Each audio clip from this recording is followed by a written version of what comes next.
mau belajar, saya akan berikan judulnya Berita Kelahiran Tuhan Yesus. Ketika Tuhan Yesus lahir, kalau tidak ada yang memberitakannya, tentu tidak ada yang tahu kalau Tuhan Yesus lahir. Jadi berita kelahiran Tuhan Yesus ini disampaikan kepada dua yang berbeda. Satu gembala, satu orang Majus. Kita mau belajar ya. Mari kita buka Alkitab kita dari Lukas 2. Lukas 2 tentang berita kelahiran Tuhan Yesus. Kita baca dari Lukas 2 ayat 8 sampai 14.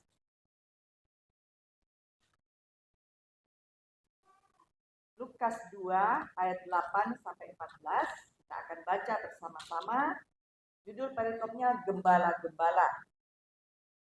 Dalam nama Tuhan Yesus. Ayat 8 kita baca. Di daerah itu ada gembala-gembala yang tinggal di padang menjaga kawanan ternak mereka. Pada waktu malam, tiba-tiba berdirilah seorang malaikat Tuhan di dekat mereka, dan kemuliaan Tuhan bersinar meliputi mereka, dan mereka sangat ketakutan. Lalu kata malaikat kepada mereka, "Jangan takut, sebab sesungguhnya aku memberitakan kepadamu kesukaan besar untuk seluruh bangsa. Hari ini telah lahir bagimu juru selamat, yaitu Kristus Tuhan di kota Daud. Dan inilah tandanya bagimu. Kamu akan menjumpai seorang bayi dibungkus dengan lampin dan terbaring di dalam palungan. Dan tiba-tiba tampaklah bersama-sama dengan malaikat itu sejumlah besar bala tentara surga yang memuji Allah. Katanya, kemuliaan bagi Allah di tempat maha tinggi dan damai sejahtera di bumi di antara manusia yang berkenan kepadanya. Amin. Amin. Jadi berita kelahiran Tuhan Yesus yang pertama itu diterima oleh gembala-gembala. Kita mau belajar di sini, kenapa yang menerima berita ini pertama itu gembala. Gembala adalah, kalau dibilang itu, orang yang tidak dianggap oleh manusia. Artinya gembala itu adalah kalangan yang paling bawah, sama seperti budak, yang tidak diperhitungkan oleh manusia, tapi Tuhan mengasihi mereka. Tuhan berkenan kepada para gembala ini, sehingga berita pertama kelahiran Tuhan Yesus itu sampai pada gembala-gembala. Kalau sekarang ini kita boleh mengenal Tuhan Yesus, bukan karena kita itu baik, bukan karena itu kita berada, bukan karena kita pintar, tapi karena Tuhan Yesus mengasihi kita sebagai orang yang mungkin tidak diperhitungkan oleh manusia lain. Ya, tidak diperhitungkan sekitar kita. Mungkin kita sudah mulai umur ya, mungkin anak kita meremehkan kita, mama ini merepotkan aja, sudah nggak bisa apa-apa, sudah nggak bisa bekerja lagi, ya mungkin ya begitu. Tapi kita orang yang tidak diperhitungkan oleh mungkin keluarga kita, saudara kita, teman kita, tapi Tuhan memperhitungkan kita seperti kepada para gembala. Orang yang tidak diperhitungkan Tuhan dan Tuhan berkenan kepada mereka. Kita lihat sebentar ya bacaan kita tadi di Lukas 2. Di Lukas 2 tadi dikatakan gini. Di ayat 9 dikatakan begini. Tiba-tiba berdirilah seorang malaikat Tuhan di dekat mereka. Dan kemuliaan Tuhan bersinar meliputi mereka dan mereka sangat ketakutan. Amin. Jadi dikatakan di sini tiba-tiba malaikat Tuhan. Malaikat Tuhan yang mana? Ini malaikat Gabriel. Itu malaikat pemberita. Sama seperti yang datang kepada Maria yang kita belajar 2 minggu lalu, itu juga malaikat Gabriel yang memberitakan. Jadi yang datang kepada gembala-gembala ini juga malaikat Gabriel karena dia malaikat pemberita. Dan ketika malaikat Tuhan datang, maka kemuliaan Tuhan bersinar atas mereka. Amin. Kalau kemuliaan Tuhan bersinar atas mereka, atas gembala-gembala ini, berarti Tuhan berkenan kepada mereka. Tuhan mengasihi mereka. Sama ketika kita beribadah, ketika hadirat Tuhan turun atas kita, tandanya Tuhan berkenan atas pujian kita. Amin. Tuhan mendengar pujian kita. Bahkan lebih lagi, kita bisa mendengar pujian malaikat yang ikut memuji bersama dengan kita. Amin. Itulah tandanya kemuliaan Tuhan yang bersinar atas gembala-gembala dan hadirat Tuhan yang memenuhi kita. Artinya juga kemuliaan Tuhan turun atas kita semua. Amin. Kita masih ingat bagaimana cerita ketika Musa berhadapan dengan Tuhan waktu di Gunung Sinai. Musa berbicara dengan Tuhan dan menerima 2 loh batu. Ketika Musa turun dari gunung, maka kemuliaan Tuhan memenuhi wajah Musa, sehingga mereka takut memandang Musa. Sama ketika kita dipenuhi kemuliaan Tuhan, kita dipenuhi hadirat Tuhan, maka orang akan memandang kita akan menjadi takut. Orang ini ada apanya? Siapa yang bersama dengan dia? Jadi kita ini sebenarnya adalah orang-orang pilihan Allah. Tuhan berkenan sama kita. Dia memenuhi kita dengan kemuliaannya. Jadi kita nggak usah takut. Apapun yang kita hadapi di dunia ini. Permasalahan apapun yang kita hadapi di dunia ini. Yang kita tahu, Allah berkenan kepada kita. Kalau Allah berkenan kepada kita, berarti semua permasalahan kita, Tuhan akan tolong. Apapun itu. Amin. Tuhan Yesus itu sungguh luar biasa. Dia begitu mengasihi kita. Nah, kemudian di ayat berikutnya dikatakan, di ayat 10 dikatakan, lalu kata malaikat itu kepada mereka, jangan takut, sebab sesungguhnya aku memberitakan kepada kesukaan besar untuk seluruh bangsa. Jadi dikatakan malaikat ini ada kesukaan besar. Apa itu kesukaan besar? Kita lihat di ayat 11. Hari ini telah lahir bagimu juru selamat, yaitu Kristus Tuhan di kota Daud. Amin. Jadi kesukaan besar itu karena Tuhan Yesus lahir untuk menebus kita. Tuhan Yesus lahir untuk menebus kita yang percaya kepadanya. Sebenarnya Tuhan Yesus datang untuk apa? Untuk kita aja. Enggak ya. Tuhan Yesus datang untuk semua orang. Tapi yang percaya kepadanya itu yang diselamatkan. Jadi kita jangan menganggap remeh saudara-saudara kita yang belum kenal Tuhan. Kita harus perkenalkan Tuhan kita yang hebat itu kepada mereka. Supaya mereka juga mengenal Tuhan yang sama dengan Tuhan kita yang hebat. Amin. Jangan kita merasa jadi orang Kristen harus eksklusif sendiri.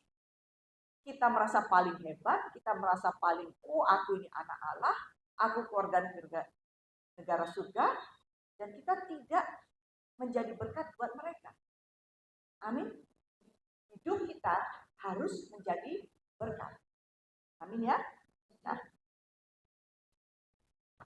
di sini dikatakan di ayat berikutnya ya, di Lukas 2 dikatakan begini.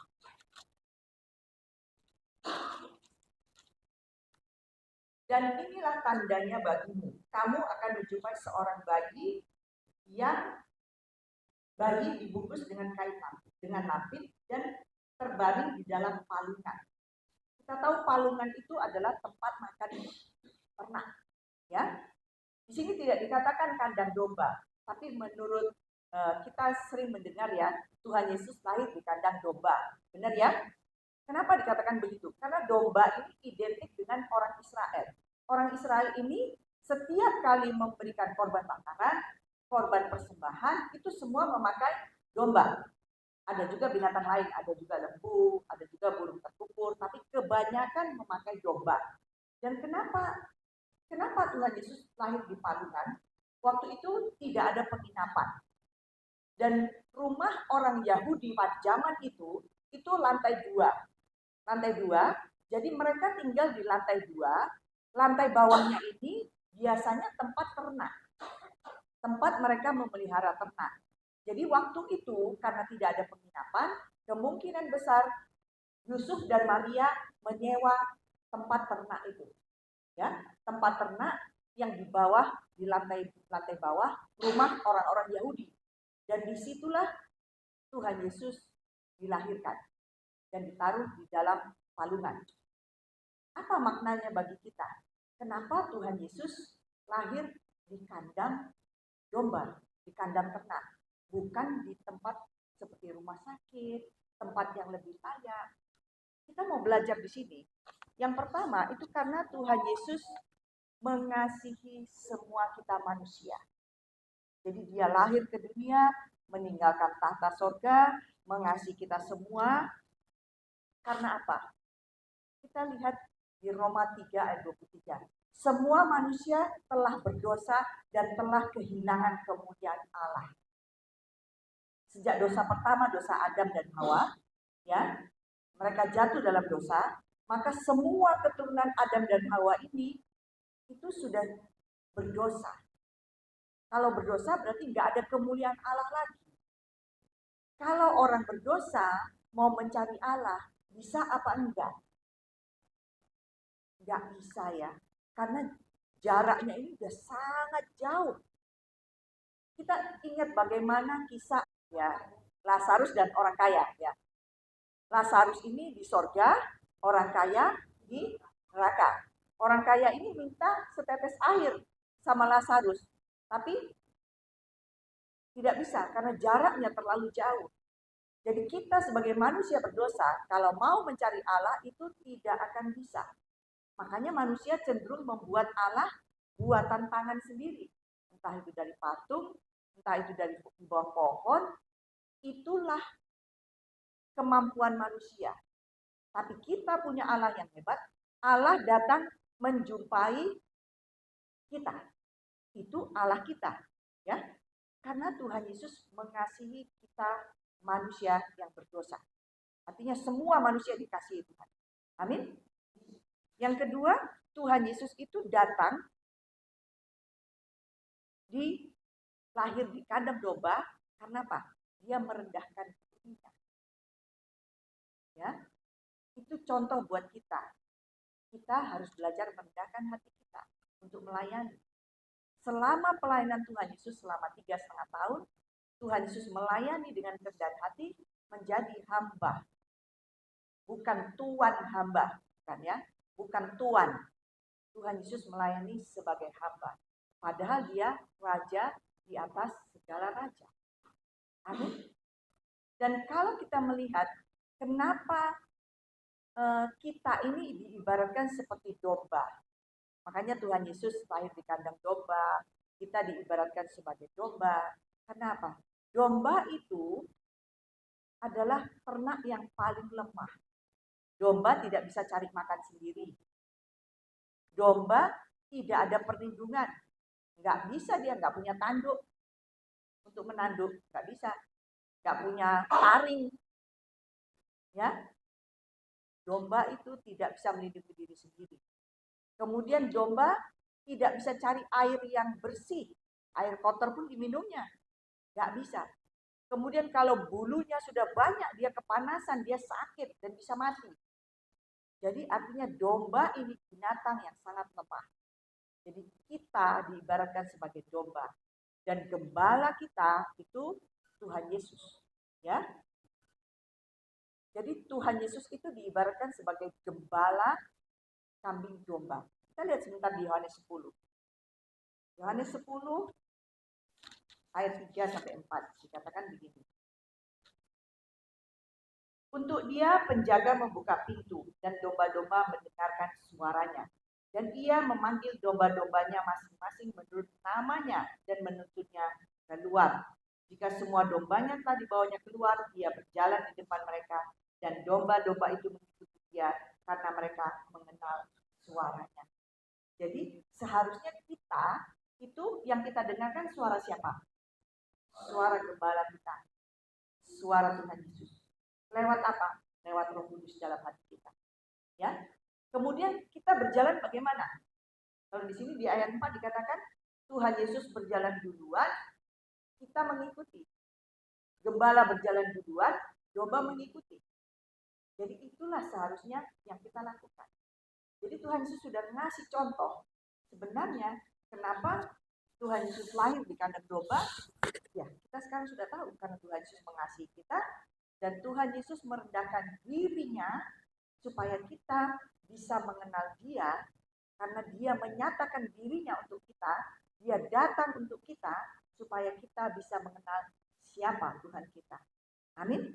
Nah, yang kedua, Tuhan Yesus datang kepada orang-orang Majus. Kita lihat sebentar di Matius 2. Matius 2 ayat 1 sampai 2. Kita baca beberapa ayat ya. Matius 2 ayat 1 sampai 2. Dikatakan begini. Sesudah Yesus dilahirkan di Betlehem di tanah Yudea pada zaman Raja Herodes, datanglah orang-orang Majus dari timur ke Yerusalem dan bertanya-tanya, di manakah dia raja orang Yahudi yang baru dilahirkan itu?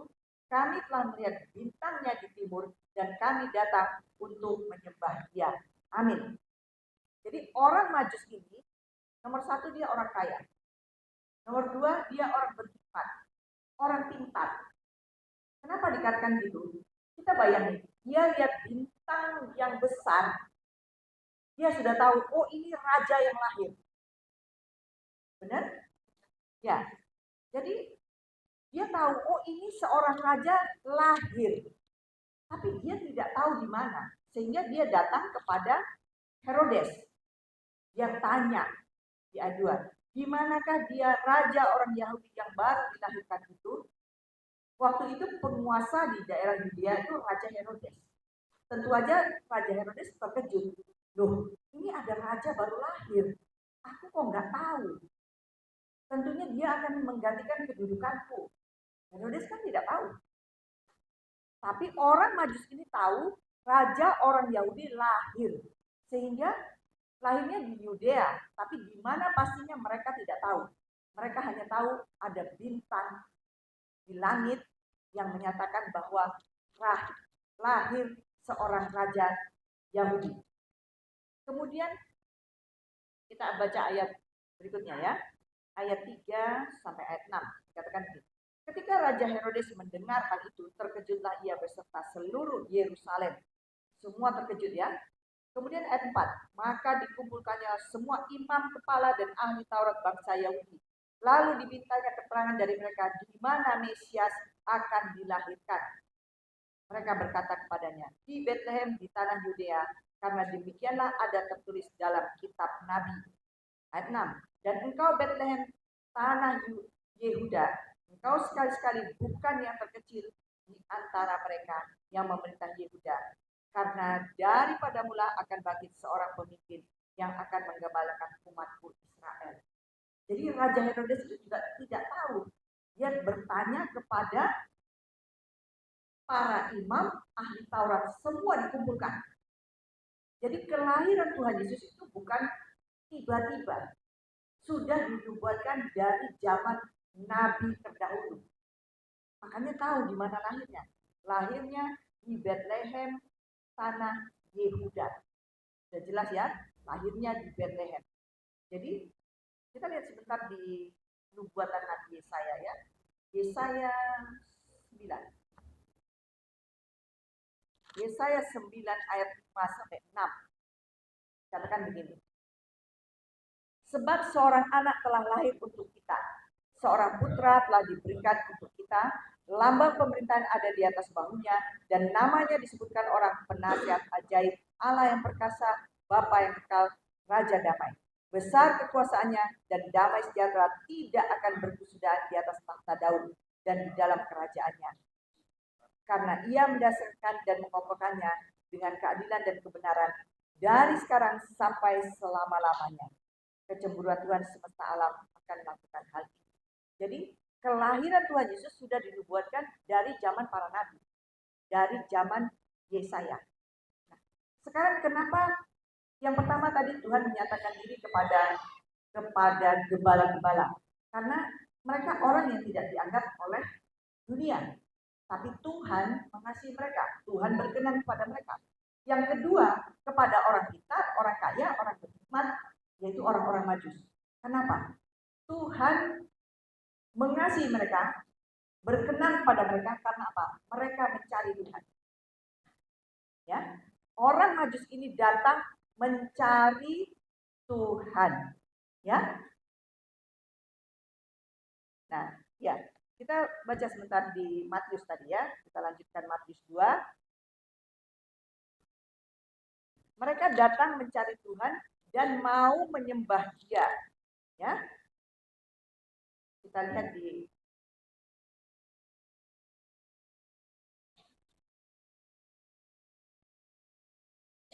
ya. Tadi kita sudah baca sampai ayat 6 ya. Tapi di ayat 2 tadi sudah dijelaskan. Dikatakan gini, kami datang untuk menyembah Dia. Jadi orang Majus ini datang untuk menyembah Tuhan. Jadi Tuhan berkenan kepada mereka. Tuhan menyatakan kemuliaannya kepada orang Majus. Kenapa? Mereka mencari Tuhan. Yang pertama. Kemudian mereka menyembah Tuhan. Mau menyembah Tuhan. Jadi Tuhan berkenan kepada kita. Tuhan juga memberikan kemuliaan yang besar kepada kita. Karena kita mencari Dia dan kita mau menyembah Dia. Amin. Kita lanjutkan bacaan kita dari Matius 2 tadi. Kalau kita melihat di sini, Herodes tadi kan terkejut. Kemudian dia mengumpulkan semua ahli Taurat dan tahulah kalau lahirnya itu di Bethlehem, tanah Yehuda. Lalu ayat 7 kita baca. Matius 2 ayat 7. Lalu dengan diam-diam Herodes memanggil orang-orang Majus itu dan dengan teliti bertanya kepada mereka, bila mana bintang itu nampak? Kemudian dia menyuruh mereka ke Bethlehem, katanya, pergi dan selidikilah dengan sesama hal-hal mengenai anak itu, dan segera sesudah kamu menemukan dia, kabarkanlah kepadaku, supaya aku datang menyembah dia. Apakah benar? Tidak. Herodes bukan mau menyembah Tuhan Yesus.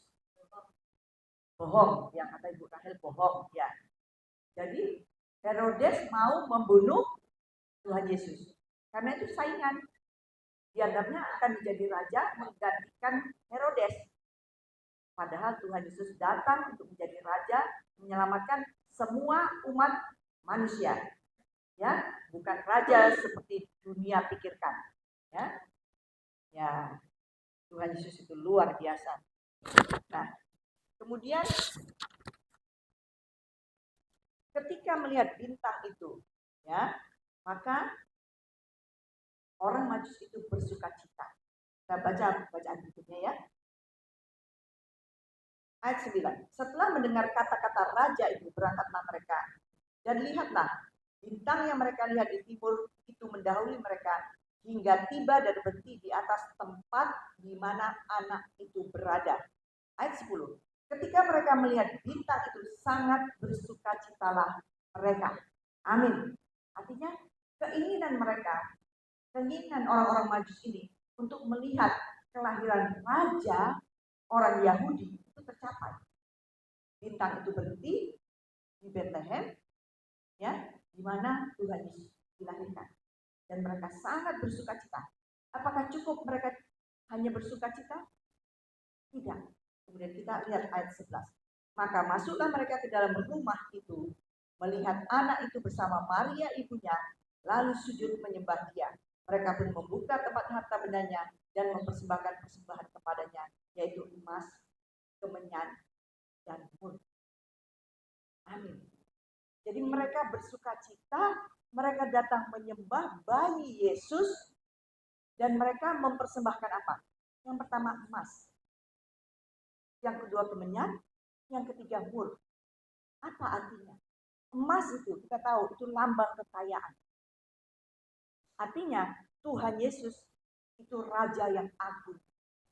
Tuhan Yesus penguasa semua alam semesta ini. Kekayaan yang tidak tertanding. Dia akan menjadi raja agung. Kemudian kemenyan. Kemenyan ini selalu dipakai untuk bangsa Israel ketika mempersembahkan wangi-wangian, mempersembahkan korban. Jadi kemenyan ini ketika dibakar itu baunya harum. Kalau kita pernah masuk ke gereja Katolik itu selalu ada kemenyan yang dibakar ya. Itu yang meniru zaman perjanjian lama ya. Itu harum-haruman bagi Tuhan. Apa artinya? Kemenyan ini melambangkan bahwa Tuhan Yesus itu adalah seorang imam agung. Ya, imam agung yang layak kita puji, yang layak kita sembah. Jadi itu kemenyan yang dipersembahkan tadi. Kemudian kalau mur itu apa? Mur itu berupa minyak yang sangat wangi. Kalau kita pernah membaca kitab Esther, ya, Esther itu dibersihkan ya selama, kalau nggak salah saya 6 bulan ya, dengan minyak mur, supaya yang keluar dari pori-porinya ini adalah semua yang wangi, yang harum. Dan itu sakit, karena digosok, dibersihkan dengan minyak mur. Jadi minyak mur ini adalah lambang kematian.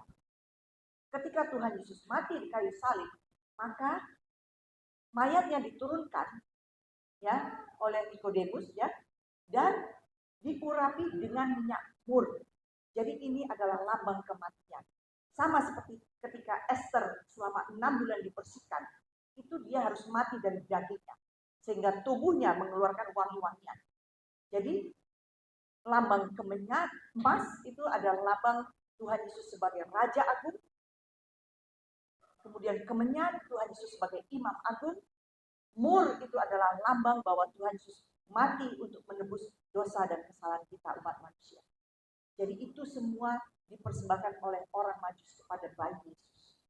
Kalau kita melihat, pasti Maria merasa sedih sebagai ibu. Oh, anakku ini nantinya akan mati. Karena nggak biasa. Kalau bayi lahir, itu yang dipersembahkan ya biasanya wangi-wangian. Kalau kita mengunjungi saudara kita, teman kita yang baru melahirkan, tentunya kita akan memberikan barang-barang yang baik ya, mungkin yang dibutuhkan. Tapi ini kenapa ada mur? Ya. Jadi itu sudah dipersiapkan semua. Tapi Maria tahu bahwa dia melahirkan bayi Yesus ini, bayi yang dari Roh Kudus, artinya bukan sembarang bayi. Dialah yang akan kita peringati nanti Natal. Tuhan Yesus lahir untuk menebus kita. Dan dia berkenan pada kita, bukan karena kita siapa-siapa. Karena kita mungkin tidak diperhitungkan manusia, tapi kita mencari dia, kita mau menyembah dia. Itulah yang Tuhan lihat di dalam hati kita. Jadi di dalam perayaan Natal ini, kita mau sungguh-sungguh mempersiapkan hati kita. Supaya Tuhan Yesus kembali lahir di dalam hati kita. Kita diperbaharui, bahkan kita dibersihkan dari segala kenajisan, segala kekotoran, supaya kita hidup kembali menjadi manusia baru, manusia yang memuliakan Tuhan. Amin.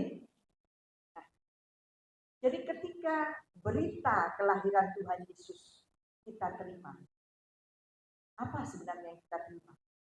Yang nomor 1, sukacita yang besar. Amin. Yang kedua, kemuliaan yang besar. Yang ketiga apa? Damai sejahtera yang memenuhi. Amin. Ayat yang terakhir kita akan baca dari Lukas 2. Pemain musik silakan maju. Lukas 2. Lukas 2 tadi ayat, kita akan baca 2 ayat yang ayat 13 dengan 14. Jadi ketika kita menerima kelahiran Tuhan Yesus, maka ada sukacita besar, ada kemuliaan besar, ada damai sejahtera. Katakan begini di ayat 13. Dan tiba-tiba tampaklah bersama-sama dengan malaikat sejumlah bala tentara surga yang memuji Allah, katanya, kemuliaan bagi Allah di tempat maha tinggi, dan damai sejahtera di bumi di antara manusia yang berkenan kepadanya. Amin. Jadi itulah yang kita terima di hari Natal.